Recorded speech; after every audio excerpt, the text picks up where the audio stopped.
शिवसेना कोणाची या संघर्षाचा क्लायमॅक्स आता देशाच्या सर्वोच्च न्यायालयात अत्यंत रोमांचक वळणावर आला। काल कपिल सिब्बल यांनी कोर्टात जी तगडी फील्डिंग लावली त्याने शिंदे गटासमोर एक मोठा कायदेशीर चक्रव्यूह उभा राहिला। आमदार म्हणजे पक्ष नव्हे आणि विधिमंडळ पक्षावर राजकीय पक्षाचेच नियंत्रण असते या न्यायालयाच्या प्राथमिक निरीक्षणामुळे सध्या तरी कायदेशीर पारडं ठाकरेंच्या गटानं पूर्णपणे झुकलं। आज दुपारी 2 वाजता सरन्यायाधीश सूर्यकांत, न्यायमूर्ती जयमल्ला बागची आणि न्यायमूर्ती व्ही मोहना यांच्या खंडपीठासमोर एकनाथ शिंदेंचे वकील हा चक्रव्यूह कसा भेदणार यावर संपूर्ण देशाचं लक्ष लागलंय। दुसरीकडे हा निकाल आता केवळ 3 मुद्द्यांवरच अवलंबून असल्याचं सांगितलं जातंय।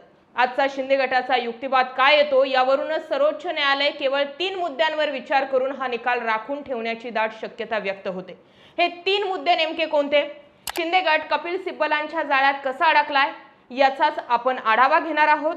आजचं विश्लेषण शेवटपर्यंत नक्की पहा। Interesting twist.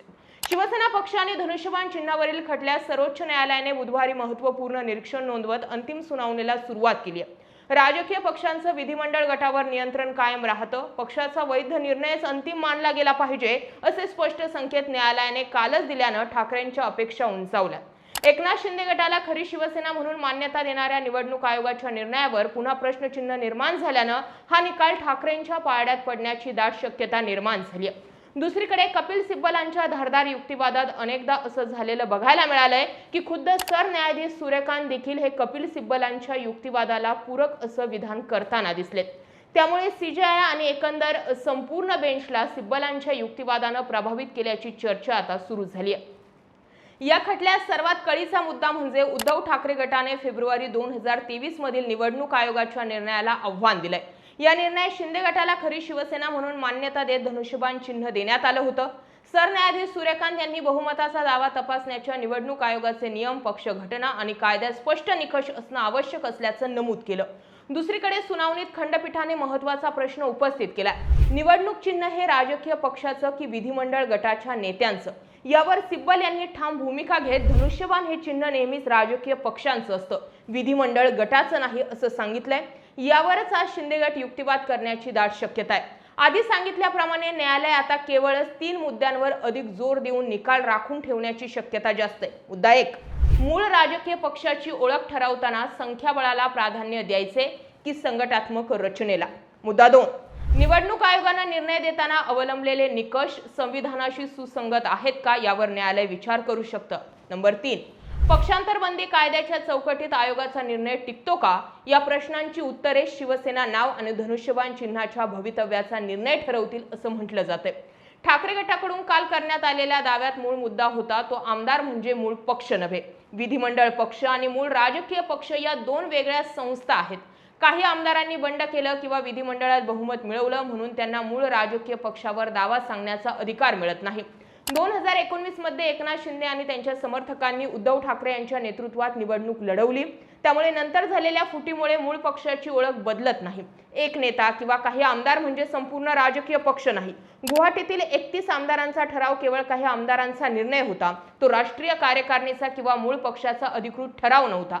त्यामुळे त्या आधारे पक्षाचं नाव आणि चिन्ह देणं कायद्याला धरून नसल्याचा दावा त्यांनी केला।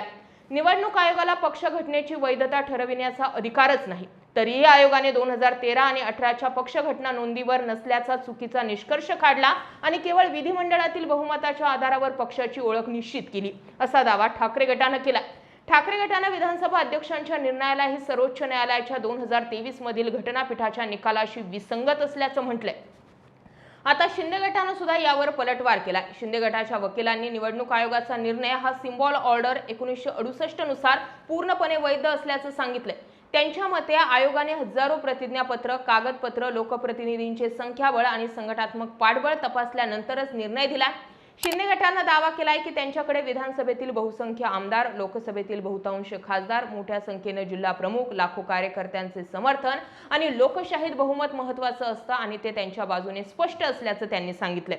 शिंदे गटाने न्यायालयात सांगितलंय की त्यांनी शिवसेना सोडलेली नाही, उलट पक्षाच्या मूळ विचारसरणीचे संरक्षण करण्यासाठी नेतृत्व बदलण्यात आलंय। ठाकरे गटात अंतर्गत निवडणुका आणि निर्णय प्रक्रिया पारदर्शक नव्हती, त्यामुळे बहुसंख्य लोकप्रतिनिधींनी लोकशाही मार्गाने नवीन नेतृत्व स्वीकारले असा युक्तिवाद शिंदे गटाने केला। दुसरीकडे सुनावणी दरम्यान न्यायमूर्ती जॉय मल्ल्या बागची यांनी केलेल्या एका वक्तव्य हे संपूर्ण निकाल पूर्णपणे फिरवू शकतं। त्यांनी असं म्हटलंय की विधिमंडळ गटावर राजकीय पक्षाचं नियंत्रण कायम राहतं। पक्षाचा वैध निर्णय बहुसंख्य आमदारांच्या इच्छेपेक्षाही वरचढ असतो।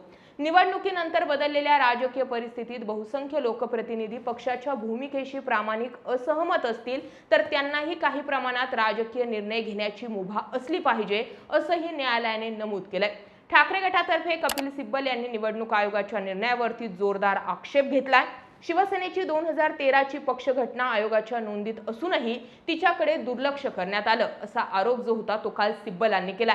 एका चिन्हावर निवडणूक लढवून नंतर दुसऱ्या पक्षासोबत सत्ता स्थापन करणं म्हणजे मतदारांच्या कौलालाच हरताळ फासण्यासारखं आहे। त्यामुळे लोकशाही प्रक्रियेचीच थट्टा होते असा युक्तिवाद सिब्बल यांनी यावेळी केला। शिवसेना, धनुष्यबाण आणि पक्षाच्या मूळ ओळखीवरील हा वाद महाराष्ट्राच्या राजकारणासाठी निर्णायक ठरणार आहे। सर्वोच्च न्यायालयाचा अंतिम निकाल पक्षांतर, पक्षाचे अधिकार आणि निवडणूक चिन्हांबाबत कायदेशीर चौकट निश्चित करण्यात महत्त्वाची भूमिका बजावू शकतो। परंतु आज न्यायालयात काय होतंय ते पाहणं हे महत्त्वपूर्ण ठरणार आहे। शिंदे गटाच्या हातात तसं पाहिलं तर कपिल सिब्बल यांनी फारच कमी युक्तिवादाचे पैराय ठेवलेत, परंतु त्यातही शिंदे गट काही तुटपुंजा युक्तिवादांवर आजचा दिवस रेटू शकतो। ते मुद्दे कोणते आहेत तेही समजून घेऊया। 1. शिंदे गटाचे वकील सर्वोच्च न्यायालयाच्या जुन्या साधिक अली विरुद्ध निवडणूक आयोग खटल्याचा दाखला देतील। निवडणूक आयोगाने केवळ आमदार खासदार नव्हे तर लाखो कार्यकर्त्यांची प्रतिज्ञापत्र तपासूनच खरा पक्ष कोणता हे ठरवलंय असा दावा शिंदे गट करू शकतो।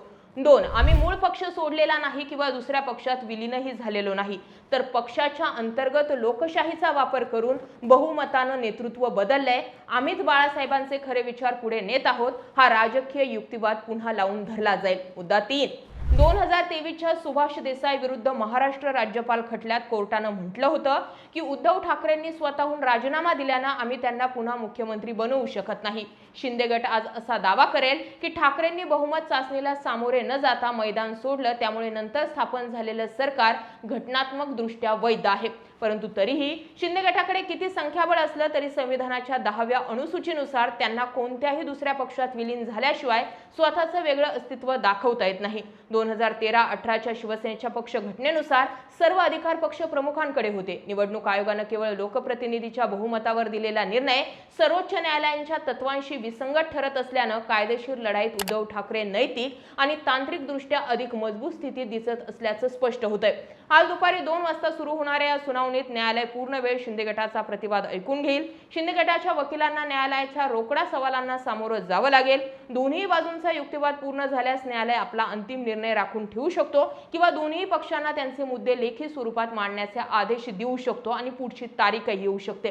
पण कालचा कपिल सिब्बलांचा युक्तिवाद सांगतोय की कपिल सिब्बलांनी इतकी तगडी फिल्डिंग लावलेली आहे की त्यांच्या काही 3 मुद्दे जे आहेत, एक म्हणजे 2013 साली बदलली गेलेली घटना, जर ती घटनाच मान्य नाही तर मग 2014 ते 2019 आणि 2019 ते 2022 या काळात शिवसेना या पक्षाच्या झालेल्या निवडणुका वैध कशा? मुद्दा 1। मुद्दा 2, सुरुवातीला व्हीप म्हणून जर सुनील प्रभू यांनाच योग्य ठरवलं गेलेलं आहे तर त्यांनी त्या 16 आमदारांविरोधात व्हीप बजावला होता, मग नार्वेकरांनी त्यांना अपात्र का केलं नाही? आणि मुद्दा 3 आणि सर्वात महत्त्वाचा म्हणजे निवडणूक आयोगानं पक्ष जर विधिमंडळ पक्ष हा राजकीय पक्षापेक्षा मोठा होऊ शकत नाही तर मग धनुष्यबाण आणि शिवसेना हे पक्ष शिंदेंना दिलं कसं? या 3 मुद्द्यांवरती कपिल सिब्बल ठाम आहेत आणि इथेच एकनाथ शिंदे गट अडकू शकतो। तुम्ही कसं पाहता या सुनावणीकडे? कमेंटमध्ये जरूर व्यक्त व्हा। जय महाराष्ट्र।